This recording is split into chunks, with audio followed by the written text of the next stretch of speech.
Andy, what are some of your thoughts and importance and measures of progress?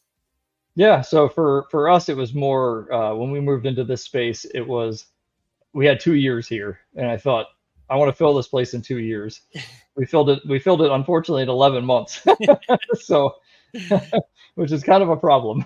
So we've been, kind of slow on sales here in the last like 10 months, unfortunately, Yeah. because of it.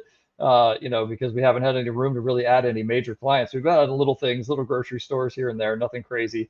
But once we get into the new space, that's definitely the goal is to fill that place, and we have 5 years to do so.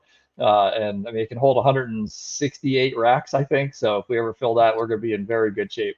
But that's the goal. So yeah, but I mean, in the meantime, I've been building farm flow, been working on getting my coaching stuff up and running, doing this and a whole bunch of other things to fill my time. So at least I'm continually, getting out into the community, continue to build additional revenue streams for the business. And then that way we're at least getting something new essentially coming in other than small clients. But yeah, that's definitely a big piece for us is just how fast can we fill the buildings. But I mean, Yeah. obviously, farm flow, we keep track, and we've been doing it before farm flow, obviously, when we just had it for ourselves.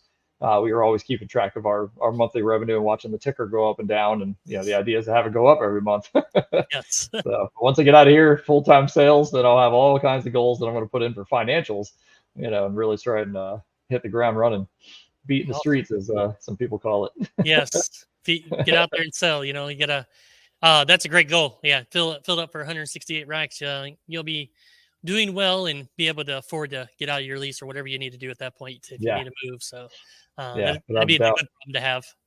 Yeah, and that's also like the space that's attached to us. It's a big building, about half of it's theirs and half of it's ours. And when we signed our lease agreement, we actually put into where if that business goes out of business, we have the first choice to take that space over. So we could potentially expand out to like 8,000 square feet. And I think there's even a apartment upstairs above there. And we can be like, I mean, move in there.